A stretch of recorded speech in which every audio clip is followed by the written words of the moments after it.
Hey everybody, Jason Cutter here, Authentic Persuasion Show. Welcome to part 3, segment number 3 of my conversation with Professor Thom Coats from MTSU's Center of Professional Selling. So he is the director of the Center of Professional Selling program at Middle Tennessee State University. If you haven't checked it out, if you haven't listened or watched, make sure to go back to part 1, which was on authenticity, part 2, which was on persuasion. Definitely a lot of value, a lot of nuggets. Literally feel like it's a masterclass on all this stuff. Also, if you've listened to me or you know me at all, literally everything he's saying, I'm just here nodding, I'm taking notes, and I'm excited. I'm trying not to jump in and make it my own show because it's all about him, but literally it's all the stuff that I feel and think as well for the world of sales, and I love hearing it. Professor Thom, thank you for being here as we start, and welcome to part 3 on the future of sales. It's my pleasure. Thank you. So this is where it gets different and fun. I was going to say it gets fun, but it's always fun. And I'm super excited for all of it. But thinking about where sales is going, and not like technology of sales and chatbots and all of that stuff when you think of the future. But I think what's fascinating is to think of your time in sales and what you've done as a wide range, right? Like I mentioned in the intro, part 1, where it turned out you were going door to door, cold calling to get people on board to support the U.S. Chamber of Commerce in Mississippi, right? And so versus the kind of stuff that you were selling in the boardroom to now what you're working with. And so you've seen a lot happen, and how the world and buyers and everything has changed and what has changed. And so let's look at that instead of looking backwards so much. Is what do you think consumers, buyers, again, you've mentioned this H to H, right? So we're talking all products or services. What do people want more of in the future and or now, because the future is now, from salespeople and companies? What I tell my students is that the buying decision has already been made before they ever speak to you. We're deep into the information age, and so the entire world of data is out there for everybody.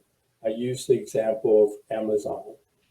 When was the last time you purchased something from Amazon and you read the specs, but you also read all the reviews, make sure that it fit everything, and then you purchase whatever it happened to be? What would be terrible is if the specs and the reviews did not match the actual product. As professional salespeople, we put out our LinkedIn profile out there. It tells the story of who we are as a professional. Our company has a website that has wealth of information. It might have white papers on there, has blog posts on there. It has all this information about your particular product or service. And so consumers, buyers, have looked at all of this before they ever speak to you. Now, your job is to make sure that the story that you've been telling and the story that your company has been telling is the same story that you're telling the buyer that's sitting across the table from you, or the buyer that's on the Zoom call or the Teams call or the phone call that you're talking to right now. It's the exact same story. So don't blow it at this point. It has to be congruent to everything else that has been told. It has to be the same story. Nobody wants to show up and all of a sudden that's not what you said it was. That's a very awkward conversation. Now, as a sales professional, the consumer, the buyer, has done all this research. It's our job to make sure that their research was appropriate and that they have decided to purchase the right solution. Because they don't know what they don't know, which is so much fun to say out loud. It's our job to make sure that we ask the questions to find out their goals or their problems and the implications of that, what terrible things could happen because of that, and then present to them either the solution that they have discovered. Go, yeah, Mr. Buyer or Mrs. Buyer, that's a great solution. Have you ever considered this? And give them alternative solution to choose from and tell the story why that might be a better choice. Our job in today's economy is to make sure people are making that right choice based on the information that's out there. Just because it's on the internet does not mean it's true. So it's our job to make sure that we're truth tellers, that we've got that information correct, and that we provide a solution that is the appropriate one for the goal or the problems that our buyer has. Some of the things that I've talked to the students about as far as where is sales going in the future, quite frankly, you asked me not to look at the history of sales. Go for it. But the sales has gotten to the point where today it is that no matter what you're doing, it's almost always that consultative sell. And so what I encourage my students is if you can almost graph it, and if you can imagine a graph that says, here you ask questions, and then you graph this way, and you can pinpoint where the problems are based on your questions. And then you graph from here to here, there's a solution that could solve your problem. You have that graph right there. You ask questions, you uncover problems or goals, and now you present to that problem or that goal. That's not sufficient in today's market. Today's market is you could do the research on your own. You don't need a professional salesperson most of the time for that. I'll provide you information that you don't have. I'll provide you industry knowledge. I'll provide you with information about the marketplace and what's coming ahead, to where now I can recommend that you choose this something else a little bit further down the path, something that you're going to need to avoid a government regulation that's about to be passed, something that's going to help you become more efficient because it does this or this, something that's going to help your team be more efficient and make money faster. These things are something that is going to cut your overhead. If I could solve those fears and present a solution that's not solving the problem alone, it will still solve the problem, but if I could put them in what I call open ice or open grass, if you're a hockey player or a soccer player, I'm mixed them together, that would be an interesting sport. But if you understand the concept, if I pass the ball straight to where my colleague is, my buyer is, I'm not advancing the game. But if I can go in open grass or that open ice, I can advance the game and get closer to my client, my prospect, scoring. And when I do that, not only do I separate my client from their competition, I separate my company from our competition as well. So that's where sales is going. Go ahead. I'm sorry. Because you brought up the past and the consultative and then that part, and I think it is valuable to add more information that would help, like you're uncovering new things. This is the challenger-ish type model, which has its positives and the things I don't like about it at scale as a universal sales process. Where do you see so many people, though? We're talking about the future, but it seems like we've got to talk about the past, where they're stuck in just giving information, right? Where, like you said, people have already made their decision. They've already researched it. They've already looked it up before they speak to a sales professional. But how many sales professionals or salespeople are still thinking their role is information? The vast majority. In today's marketplace, in higher education, there's less than 1% of universities offer a sales program. 66% of all business grads end up in sales at some point in their career. Think about that. You're setting these people up for failure because you've never held a conversation about what is sales and how to do it. So less than 1% of universities offer a course in something that we know that 66% of our graduates would do. And so there's a problem there. The others that are not university students that went straight into sales, or that they're already there, the vast majority of them have never been trained. Most companies do not have the ability to train. Small mid-market firms don't have the resources to do significant amount of training.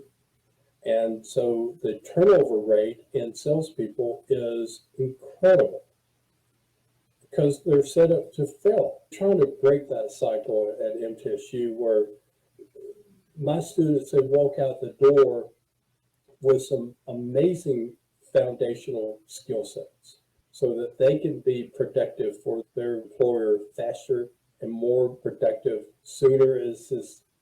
Is flipping the script on this. My students walk out the door understanding a sales process, understanding the 3 S's as we talked about last time, that it's all about being who you are, being a real person with humans, not trying to pretend to be something else, doing your homework ahead of time so that what you need to be doing. Problem in the sales profession right now is all about training, and that means confidence. I actually do an executive training sessions for existing salespeople.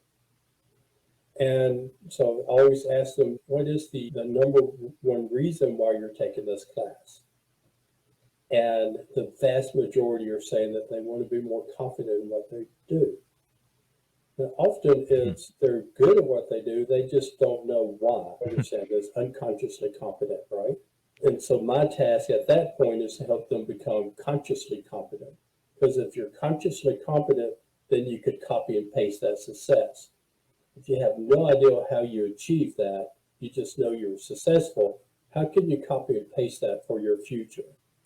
Yeah. Yes, there's the thing, though, where we stand right now in the sales profession, and it's been this way for decades, is that the sales professionals are not properly trained to be successful. And a lot of it has to do with preconceived conception of you're an extrovert, you have a great, big, huge personality, you'll be great in sales. That's wrong. Introverts make wonderful salespeople too. Matter of fact, introverts sometimes I think make better salesperson people because an extrovert finds their energy from talking to humans, which is fantastic. An introvert does not fire them up, so they're going to prepare for that human engagement and make sure they maximize that time as much as they can. And so they'll do their homework ahead of time so that everything's done appropriately. So there's pros and cons of being an introvert and extrovert. They both have their perks. They also come with negatives as well. The extrovert is more likely to shoot from the hip and not be as prepared and roll with it, which will be fine in certain circumstances, but terribly wrong in others. But if you're properly trained, then you could be productive and understand who you are as a person and how you can best serve your prospects. Does that make sense? Yeah, and I think that training and that confidence, it's sad to hear you talk about the fact that companies still, let's say, don't have the resources or don't think that the resources are valuable for internal training, right? Doesn't matter how small or medium they are in my mind, because they're just burning through so much money on their staff, right? And everyone knows those retention and replacement numbers and how much that costs, especially for sales. And then you've got the opportunity costs of a salesperson when they're getting up to speed or they're not effective, and how many opportunities, how much marketing they're wasting, and then how many opportunities they're blowing that somebody else could have closed. So to see companies, even from my side, that literally just keep doing the definition of insanity with their salespeople, thinking that they just have to hire the right people who know what to do, is just maddening. And that's part of why I'm excited for programs like what you have and all of these professional sales programs, even if it's just 1% of the universities, is that's making a dent in that, where it's literally filling the industries with people who know what they're doing, basically raising other people's kids for them so that they don't have to, is what we're doing, or what you're doing, right? Exactly. I have a fellow that I know, great guy, brilliant man, and he hired a salesperson, his very first salesperson for his company. And what they do, he's an architect that also builds medical buildings. And what he does is he works with doctors and will build a medical building, and then they'll rent out other offices within that company, at that building rather, and that's their sales model. So he hired this sales rep that he thought was Just wonderful, happens to be an extrovert because he's thinking that extroverts make better salespeople, and the person was very successful in what they were doing. And he comes to me and he goes, yeah, it's just not working out. I think I'm going to have to let this person go. And do you have a recommendation for a salesperson? And I said, tell me what this person does and what they did beforehand. And he said that this individual went to the job sites and was very successful at selling to the subcontractors. I said, okay, so this person with an experience of selling to subcontractors, selling a product successfully for something that costs less than $500, and you're going to send this person to go speak to a physician to invest multi-million-dollars into a building project that also is going to make them a business person, a landlord. And he goes, oh, when you put it that way, you set this individual up for failure. Not all salespeople, just like not all humans, are the same. We're not interchangeable. We all have our same different skill sets. And could we get that particular salesperson up to running and being able to do what he needed her to do? Absolutely. But he did not have the bandwidth to make that happen. Because he just needed a salesperson and he didn't know anything about that. And think of how many small businesses out there that they need to hire one or two people. The owner's been doing all the sales for this time, time, they're growing. They need somebody else to help them out with sales.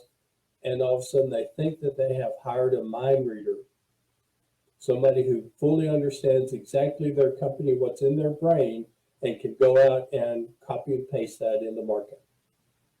It doesn't work and it won't work. I'm telling you, if there's anyone listening to this that's in that mode or has tried that, you can't abdicate your sales process to somebody else and hope they do it right. Here's what I'll tell you, the punchline that I've learned over seeing it so many times. If you can hire someone to sell for you in a way that maybe you can't even sell yourself, and they are that amazing, they won't stay with you long because they'll realize how amazing they are and they will just go off on their own. It will not work. That kind of person will not stay very long. They'll realize they're way better at it than you and they don't need you and you're not paying them enough. And so it doesn't work. When we're talking about the future of sales, obviously what you're focusing on when you're these students, it's the art, it's the science, it's all of that with it. I said, we're talking about the people, it's the H to H, all these things. If anyone's been tuning in for the 3 segments here, they've heard a lot of these same themes. And I think it is also important. I want to know if there's anything in the future of sales technology or anything like that, or even what's out there now that could make a difference that people aren't leveraging. Again, as the guy who sold from the hood of the truck to the boardroom, and then now it's 2023 and all the technology that's available that wasn't available back when you started. What is it that you see that's beneficial? What are you excited for? What do you wish people used in that category? So excellent. So you have to step back and realize that I graduated university before the internet. So I have seen the internet from the beginning.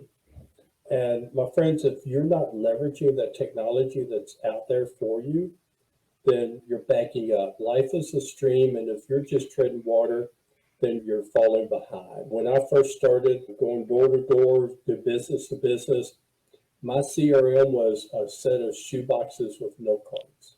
Use a CRM. If your company does not have one, there are actually free CRMs out there. One in particular is called HubSpot. It's very intuitive. It does a fine job. Is it perfect? No, but it is user-friendly and free. So if your company does not have a CRM, you can leverage that one. One of the things that our corporate partners ask me to do with our students is make sure that they are leveraging the technology stack that's available to them. So if you don't understand the technology that's available to you, get comfortable with it. It's not a trend. It's not going away. We're a Microsoft house at MTSU. So I do a tremendous amount of stuff leveraging Teams and OneNote and OneDrive and everything affiliated with that with my students to force them into leveraging and using this technology. And roll with me. Some of them are amazing at it. Some of them, it's not their favorite thing, but they need to get over it because technology is a tool that's not going away. Just like a hammer, you need to be able to use a hammer. You need to be able to use technology. The latest thing is AI. So many professors are up in arms about Chat GPT, AI, and all of this, and saying that it's potential for unethical practices. Yes, that hammer can also be used as a weapon to hurt human beings as well. But that hammer is a tool that when you use appropriately, you can build beautiful things. So with Chat GPT and whatever AI platform that you choose to use, it can still be a very valuable tool that can save you time. So if you could leverage a technology to give you back a little bit of that time, it can do a couple of things for you. It can give you time back with your family, or it can give you time to be productive for your career. Either one's going to make you a rock star.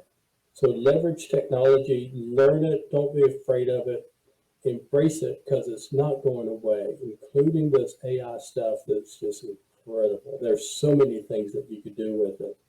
And can you use it for wrong? Yeah. I can also use the hammer for wrong too. The ethics part for the part two that you're talking about. And I think what's most important that I've seen, and I know that this is the case from your side as well. So a lot of people who enter sales because they're the extrovert, or they've just found that they're really good at talking people into and or out of things. And so that's all they want to do. And they completely ignore technology. They completely ignore CRM. They don't want to track anything. They just want to have conversations and hope that's enough. And then you've got the other extreme, like the student you mentioned in the last episode. We wrote out the script for her part and the other person's part, and that person's usually really good in the CRM, sometimes using that as a way to avoid actually talking to people because that's scary. And you have those ends. People who are amazing professionals and get paid as such have a system, leverage technology, whatever that is. Don't fight it. If your company says we're using HubSpot or Salesforce or Pipedrive or whatever it is, you use it, you embrace it, and see that's a tool in the toolbox for you to be successful, and you use it. I think that's probably always been the case. I'm sure there's salespeople back in your day that didn't even have the shoebox with the note cards because they thought, oh, if I just knock on enough doors, it'll be fine. I don't ever have to follow up with anybody. And they're no longer in the business or homeless under a bridge or doing something else because they literally thought talent was enough, and talent is not enough to be successful.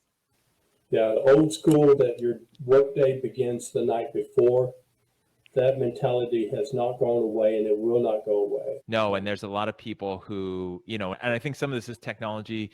It's tough not to think it's somewhat generational, but where people want the quick results, the easy results, they think everything. And I will say that some of it is technology where, in our session right now, if I wanted to, while you were talking, I literally could have gone on my phone, ordered lunch, had it delivered so that as soon as we're done, it's at my door. I don't have to do any effort to get it, right? And so that has made even myself like more impatient and just assuming things should be easier. But that's not how sales works. That's not how relationship building and being a professional work. And so there's this parts of our lives that are like very immediate gratification, right? I want to get to the airport, so I press a button and 5 minutes later someone comes to my house to take me to the airport. And then there's hard work.